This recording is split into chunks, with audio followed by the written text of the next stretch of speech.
How's everybody doing? This is RK1 Hatty, and today I'm going to be reviewing Microsoft's new flight simulating game, Microsoft Flight. Now before I begin, I want you guys to know I'm an avid flight simmer, and I really do like the realism aspect of the previous Microsoft flight simulation games. I've invested quite a bit of money in the simming experience, including control yokes, rudder pedals, headsets. I've even upgraded my entire computer system to handle more intense loads, better aircraft, all that stuff.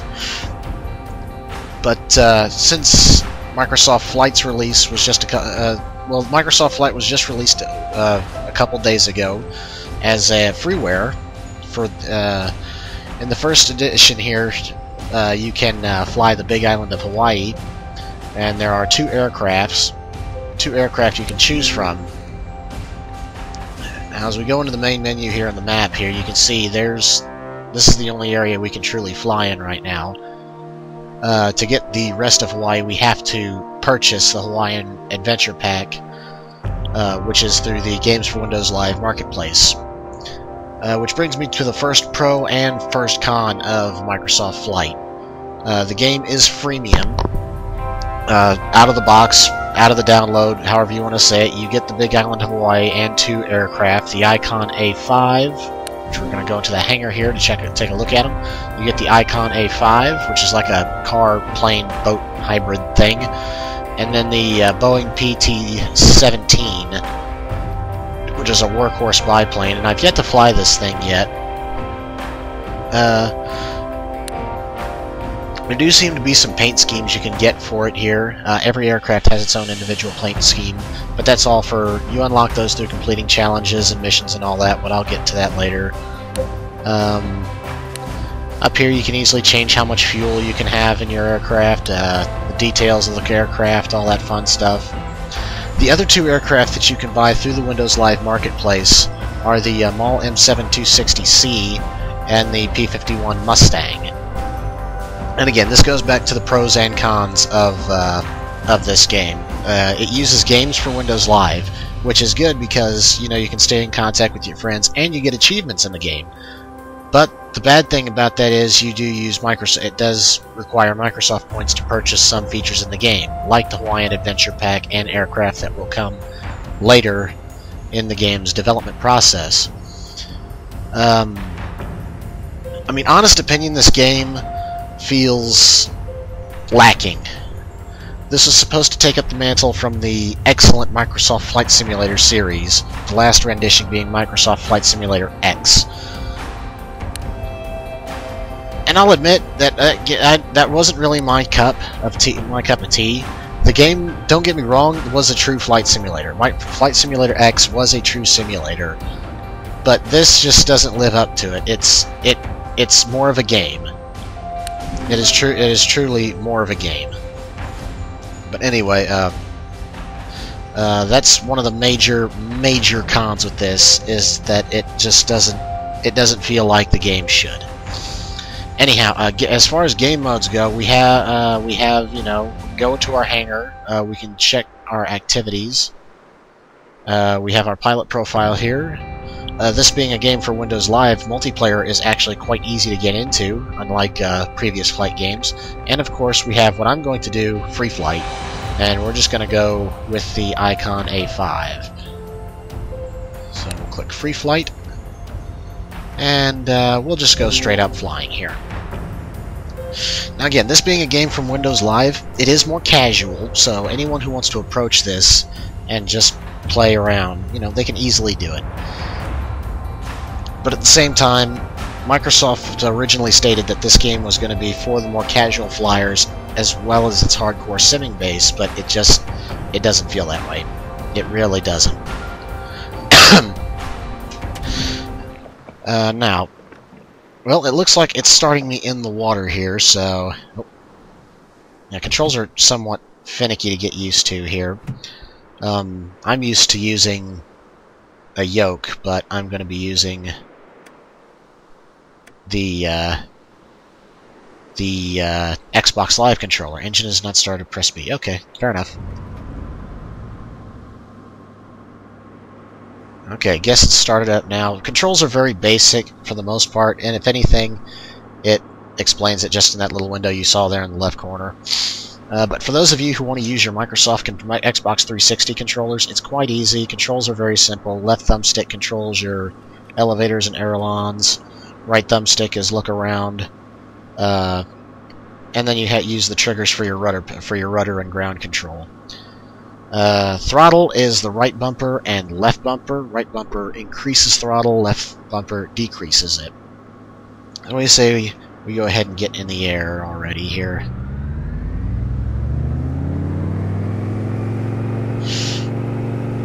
Now, the one thing this does have a major advantage over previous Microsoft games is that performance-wise, it is head and shoulders above everything else. Come on, get in the air. Here we go. Don't you warn me about a stall. I'm the pilot here. Yeah, performance-wise, this game is head and shoulders, torso, kneecap, shins above every previous flight simulator out there. I avidly play Flight Simulator 9 or Flight Simulator 2004, and it takes a ridiculous amount of add-on scenery to get it to look really, really good. But this is one thing that the Microsoft team has really nailed, is the graphics. This does look absolutely beautiful. And unlike in Flight Simulator X, where it looked beautiful, you don't need a super-powered, water-cooled, or super high-powered computer or processor to run it. My system has it runs off an MSI board with a AMD quad-core Phenom, and the graphics processor is a GTX 460 Superclocked Edition, which is it easily runs this. But going back to Microsoft Flight Simulator X, it kind of struggles with it. So it's kind of refreshing to see, a current generation game running so smoothly. And mind you, I'm on max settings here, so there's no question about it that it's not an entirely difficult game to run. Now, I call it a game because I cannot stress this enough. This is not. It does have physics, it does have weather dynamics and everything, but this does not take up the mantle for the Microsoft Flight Simulator games. This is a game. There's no getting away from that fact. That being said, physics, there are certain dynamics to it, but they feel more arcadey. Mind you, I'm controlling my aircraft with an Xbox 360 controller, and that's kind of yes, it's handy, but it's a downer for me anyway. And of course, a lot of the hardcore flight sim community agrees with me on that. Now, originally, when Microsoft first announced the return of their flight simulator genre, everybody expected it to be, the next generation hardcore simulator, to take up the mantle for FSX, and I was among them. But the moment that they announced that this was going to be freemium, whereas you download it for free, get a limited area for free, and have to pay for everything else, I knew exactly what to expect, and thus lowered my expectations of what this game was going to have. And rightfully so, because if I came in this game with the expectations that I had, I would have immediately deleted it within the first mission. And I got a text message. That being said, the first missions here, it makes you do when you first boot up the game, it makes you do 2 tutorial missions just to get the basics of flight down, which it's not all that hard, honestly. If you've played any Ace Combat or Hawks or any flying game for that matter, you understand the principles of flight. So that's.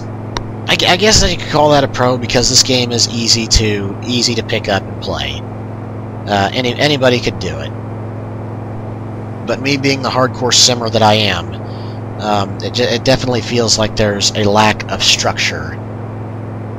It's very free-flowing, yes. It's just, again, this is the hardcore simmer in me just nitpicking. It is refreshing to have this open world to fly around in, you know, after a long-haul flight on my old flight simulators, you know, San Francisco to New York, Kansai to Los Angeles, doing these long-haul flights on a regular basis does get kind of tiring, and it is quite refreshing just to sit down in a little, you know, well, in this case, a car, boat, plane thing, and, you know, just cruise around and enjoy the scenery. But I can do that on I can do that on my regular flight sims.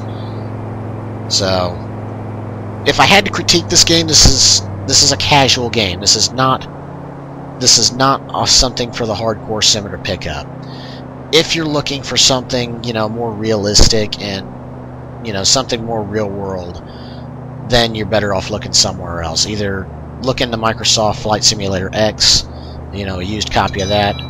Shut up, I know you're digging. Or Lamaire Research's X-Plane 10.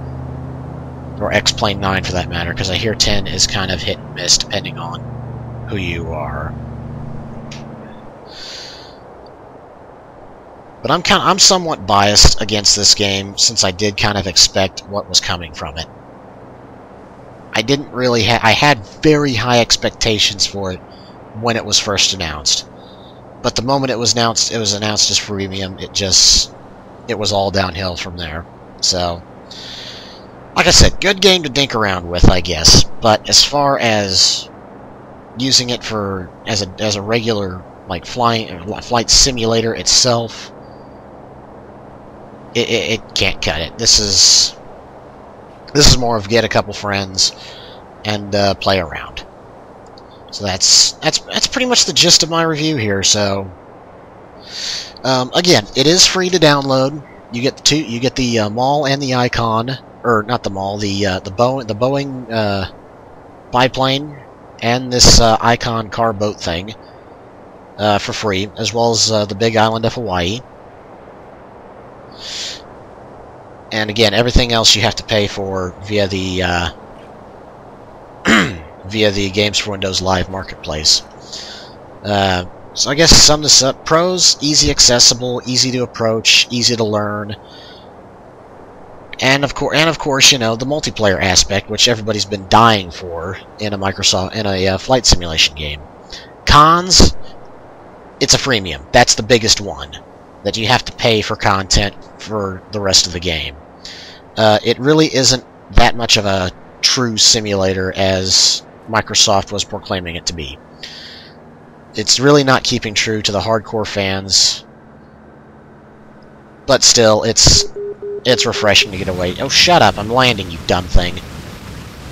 And I can already tell that's gonna get on my nerves really quick. But again, my biggest nitpick of this game is its freemium. I don't see... I can't really justify, you know, downloading this game and then getting everything I want from a flight simulating game, having to pay for it from Microsoft. It gets rid of the third-party developers, freeware add-ons. It gets rid of everything that makes flight simulation communities all that great. But it could open up the door for many other people. And again, it just depends on who you are. So, me personally, again, refreshing to get away from my hardcore sims, but I really wouldn't use it as a hardcore flight simulation, you know, real-world type thing. Anyway, that's it, folks. I hope you enjoyed flying around Hawaii with me. I hope you enjoyed my review. I will be playing this from time to time. If you have Games for Windows Live, add me as RK1 Hatty, and we'll fly around and have some fun. Anyway, until next time, guys, take care.